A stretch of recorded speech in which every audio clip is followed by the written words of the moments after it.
Thank you, Commissioner, honored guests, ladies and gentlemen.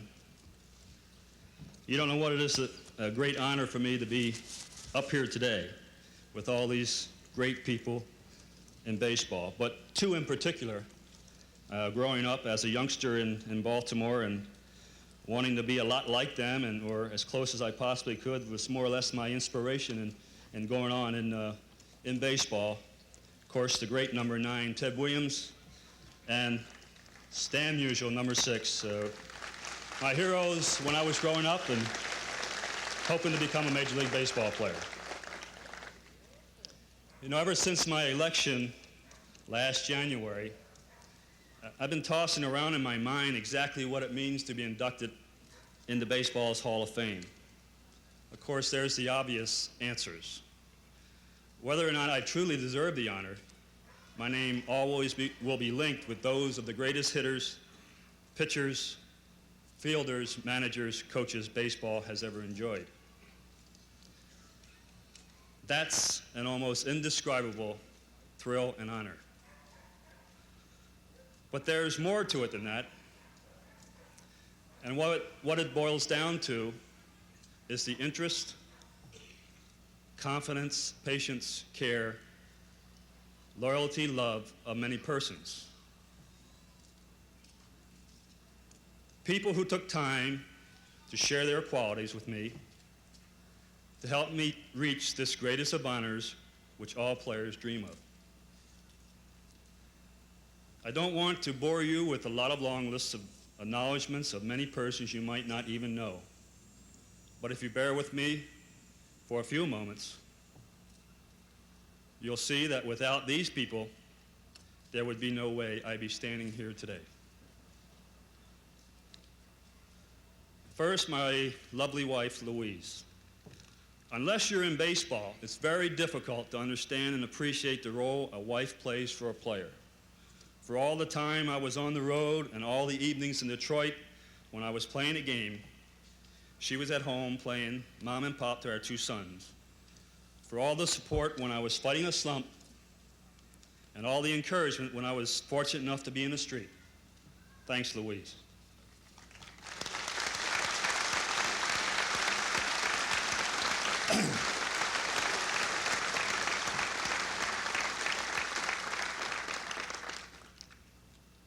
For all the fame and glory one derives from playing baseball isn't worth a thing without someone to share it with.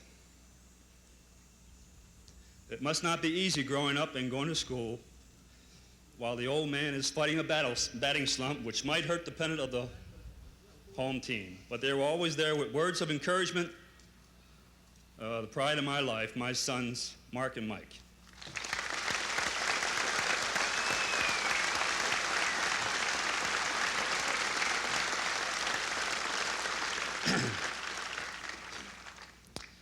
When I was a youngster, life was a baseball game. There was nothing more exciting than a good old game of ball. I played a lot of ball games growing up in Baltimore, every day from spring to fall. I never would have had that chance to prepare for a career every boy dreams of without the love and hard work of 2 people, my mom and dad.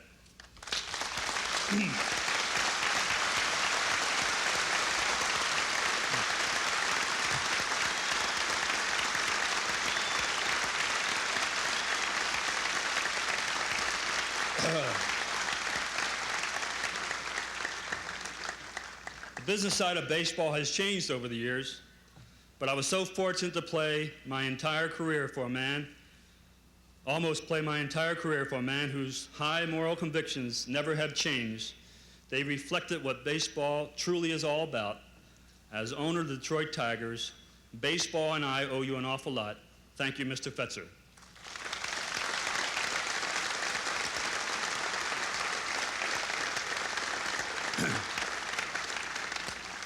There's another man with the Tigers who too often receives more criticism than the praise he really deserves. The difficult decisions he's made over the years I was with the Tigers not only helped the team, but also my career.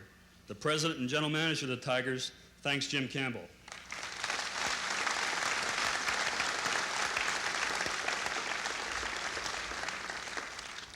My first manager in the big leagues was Freddie Hutchinson in 1953.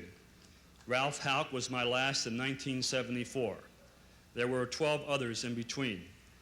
I've learned something from all of them, and I respect it all for the patience they showed with me.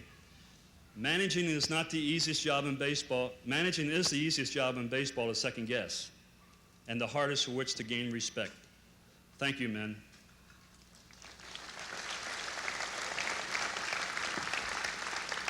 Regardless what anyone tells you, a player is only as good as those other players around him.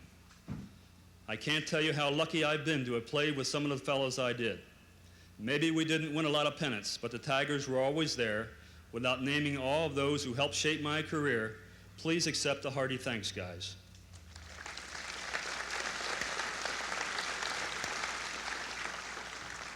A young man gets an opportunity to play professional baseball only if a scout sees something in him that most others ignore. I was very lucky that a scout who showed the most interest in me happened to work for the Tigers along with being a great guy. For signing me and polling for me all the way, thanks, Mr. Kaline.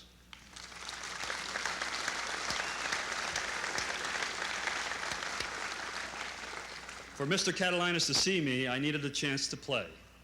And sandlot teams are only as good as their coaches. Coaching in the sandlots is a labor of love. The only rewards is the appreciation one gets for seeing a few kids have a good time. So thanks to those fellows who gave me that opportunity and taught me how to make baseball a rewarding career.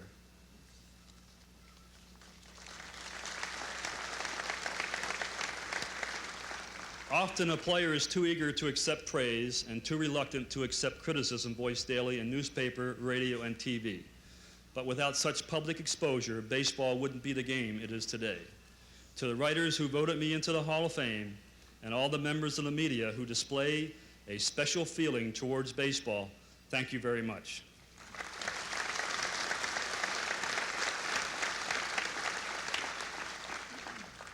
Next to my family, the friends I've been fortunate to make in Detroit and around the country are my most valuable possessions.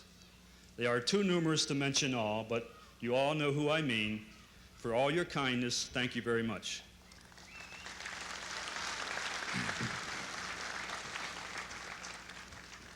Most of all, I'd like to particularly thank Tiger fans everywhere, but especially those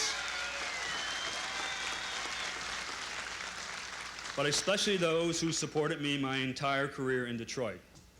We've had our highs and some lows, but through it all, Detroit fans have stuck with the Tigers to prove they are the best in baseball.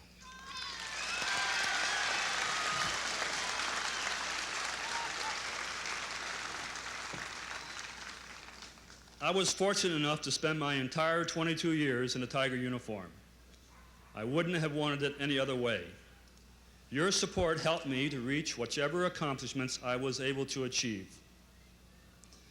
You know, I've been very lucky. In fact, sometimes I feel I've been one of the luckiest people in the world. I played on all-star teams with the greatest players in the game. I was able to finish with over 3,000 hits. I played on the World Championship team.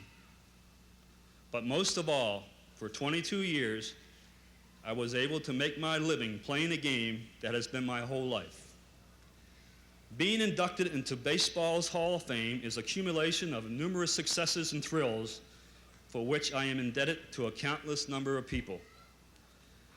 If there is one accomplishment for which I am particularly proud, it is that I've always served baseball to the best of my ability. Never have I deliberately done anything to discredit the game, the Tigers, or my family. By far, being inducted into the Hall of Fame is the proudest moment in my life. You can be sure that I will make every effort to live up to the obligations associated with this honor. Thank you.